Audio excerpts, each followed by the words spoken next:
আশা করছি সকলে ভালো আছেন। আমার একটি নতুন ভিডিওতে আপনাদের সকলকে স্বাগত জানাই। এই যে আমার মেয়ে স্কুল থেকে আজ বাড়ি ফিরে বায়না করেছে ম্যাগি খাবে বলে, তো ম্যাগি রান্না করে খাওয়াতে বসলে কী হবে, খেতে ভালোবাসে বলবে, খাবো বলবে, কিন্তু কিছুতেই খাবে না। সে খাওয়ার জন্য কত রকম খেলা, কত রকম গল্প, কত রকম যে কলা শিল্প করতে হয় কি বলবো সে আপনাদের। জানেন তো, এত খাওয়াতে জ্বালা, যে কোনো জিনিসই খাওয়ার প্রতি আগ্রহটা দেখি ওর ছোটো থেকেই কম। খাবো বলবে কিন্তু খেতে চাইবে না, জানি না এরকমটা কেন হয়। তো এই যে যাই হোক, জলখাবারটা খেয়ে শুরু করে দিলাম দুপুরের রান্না। এদিকে পটলগুলো ভেজে নিয়েছি, চিংড়ি মাছটাও ভেজে নিয়েছি। সেই চিংড়ি মাছ ভাজার তেলেই আমি এবার আলুগুলো ছেড়ে ভালো করে কষিয়ে নেব।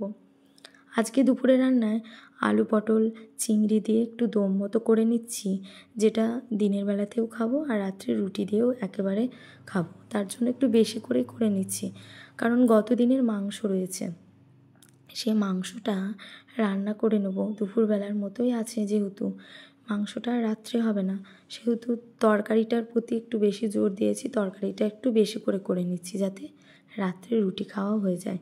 আর চিংড়ি মাছ দিয়ে আলু পটলের তরকারি হলে আর কি চাই বলুন।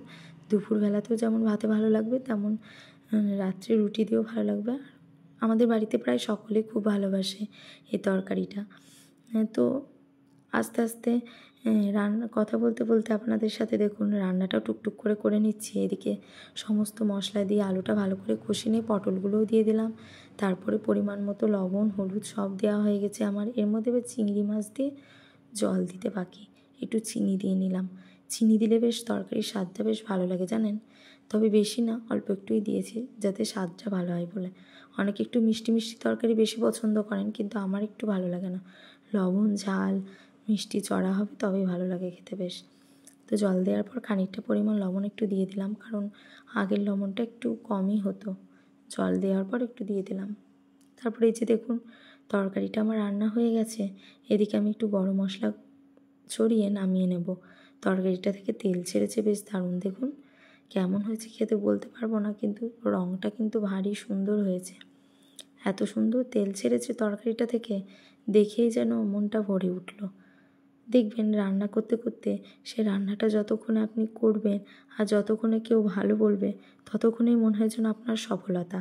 রান্নাটা করতে দেখবেন যতক্ষণ যা কষ্ট হয়, তারপরে খেয়ে যদি কেউ বলে না সত্যি রান্নাটা খুব সুন্দর হয়েছে, তখন দেখবেন এই কষ্টটার কষ্টই মনে হয় না, বেশ ভালো লাগে। মেয়ে এদিকে নানা রকম খেলনাপাতি নিয়ে খেলা এখন ছেড়ে দিয়েছে।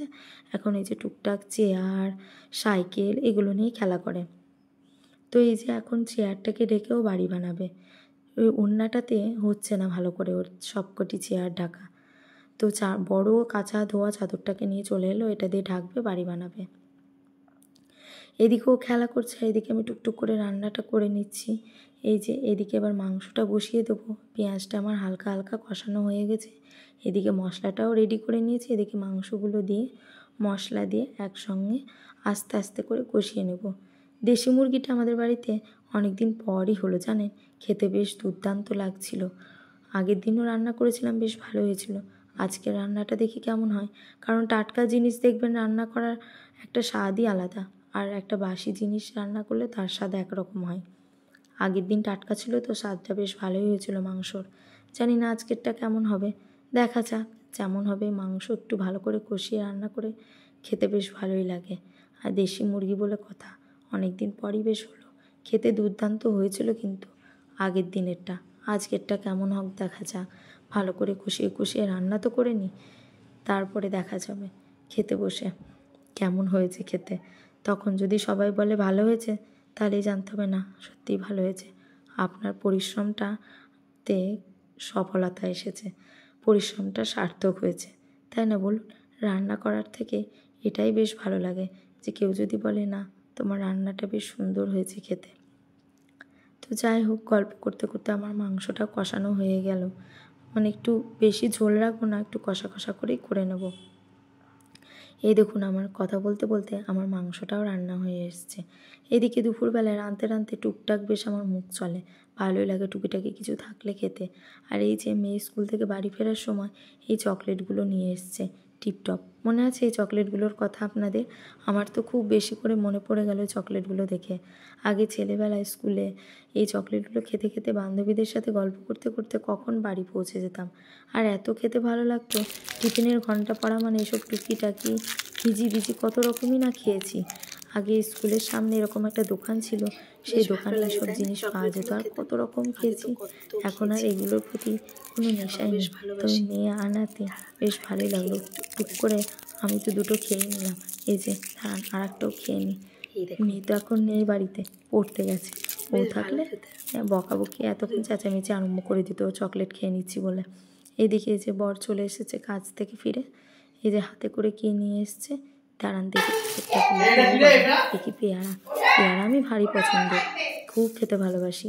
তো একটা পেয়ারা খেতে খেতে আমার এই ভিডিওটি শেষ করব। আজকের ভিডিওটি এখানেই শেষ করছি। দেখা হবে নতুন কোনো ভিডিওতে। আপনারা সকলে ভালো থাকবেন।